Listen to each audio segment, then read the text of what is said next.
मत्ती रचित सुसमाचार 16वां अध्याय। और फरीसियों और सदूकियों ने पास आकर उससे परखने के लिए उससे कहा कि हमें आकाश का कोई चिन्ह दिखा।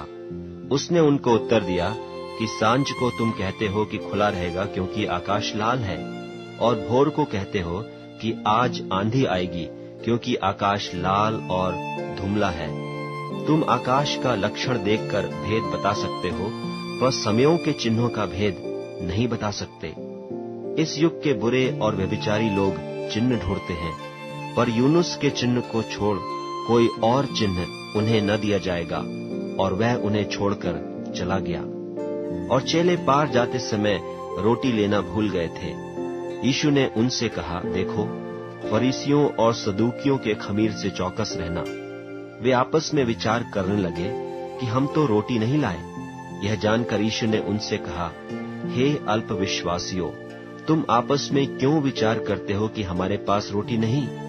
क्या तुम अब तक नहीं समझे और उन 5,000 की 5 रोटी स्मरण नहीं करते?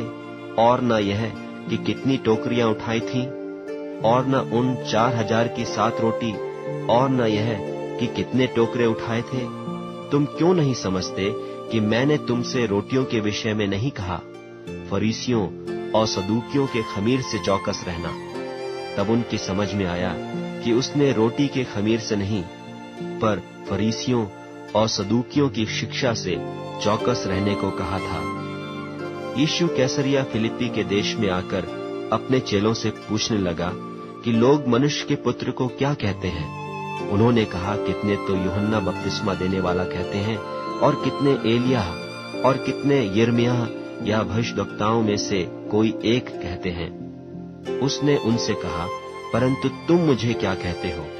शमौन पतरस ने उत्तर दिया कि तू जीवते परमेश्वर का पुत्र मसीह है। यीशु ने उसको उत्तर दिया कि हे शमौन, योना के पुत्र, तू धन्य है, क्योंकि मांस और लोहू ने नहीं, परंतु मेरे पिता ने जो स्वर्ग में है यह बात तुझ पर प्रकट की है। और मैं भी तुझसे कहता हूँ कि तू पतरस है, और मैं इस पत्थर पर अपनी कलीसिया बनाऊंगा, और अधोलोक के फाटक उस पर प्रबल न होंगे। मैं तुझे स्वर्ग के राज की कुंजियां दूंगा, और जो कुछ तू पृथ्वी पर बांधेगा वह स्वर्ग में बंधेगा, और जो कुछ तू पृथ्वी पर खोलेगा वह स्वर्ग में खुलेगा। तब उसने चेलों को चिताया कि किसी से न कहना कि मैं मसीह हूँ। उस समय से यीशु अपने चेलों को बताने लगा कि मुझे अवश्य है कि यरूशलेम को जाऊं और पुरनियों और महायाजकों और शास्त्रियों के हाथ से बहुत दुख उठाऊं और मार डाला जाऊं और तीसरे दिन जी उठूं। इस पर पतरस उसे अलग ले जाकर झिड़कने लगा कि हे प्रभु, परमेश्वर न करे, तुझ पर ऐसा कभी न होगा। उसने फिरकर पतरस से कहा, हे शैतान, मेरे सामने से दूर हो, तू मेरे लिए ठोकर का कारण है, क्योंकि तू परमेश्वर की बातें नहीं पर मनुष्यों की बातों पर मन लगाता है।